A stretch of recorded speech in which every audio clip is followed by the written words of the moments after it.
இன்னைக்கு நம்ம போக போகிறது சத்தியமங்கலத்தில் அமைஞ்சிருக்க பண்ணாரியம்மன் கோயில் தாங்க. இந்த கோயிலோட சிறப்பு அம்சமாக பார்க்கப்படுறது இங்கே கொடுக்குற பிரசாதமும் அம்மன் அமர்ந்திருக்கிற திசையும் தாங்க. எல்லா கோயில்லையுமேனு அம்மன் வடக்கு அல்லது கிழக்கு நோக்கி தான் அமர்ந்திருப்பாங்க. ஆனால் பண்ணாரியம்மன் மட்டும் தெற்கு நோக்கி அமர்ந்திருப்பாங்க. இதுக்கு பின்னாடி ஒரு கதையும் இருக்குங்க.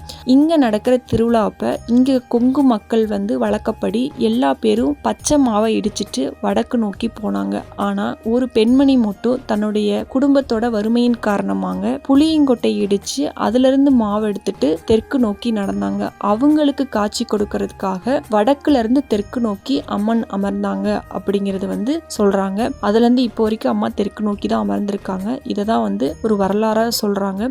அது மட்டும் இல்லாம இங்க கொடுக்கிற பிரசாதம் திருநீராவும் இல்லாம குங்குமமாவும் இல்லாம அம்மனோட புற்றுமனை தான் பிரசாதமா கொடுக்குறாங்க. இந்த மாதிரி இந்த கோயில நிறைய சிறப்பம்சங்கள் இருக்குங்க. இதோட ஃபுல் வீடியோ நான் டேக் பண்றேன். கண்டிப்பா சப்ஸ்கிரைப் பண்ணுங்க, லைக் பண்ணுங்க, கமெண்ட் பண்ணுங்க.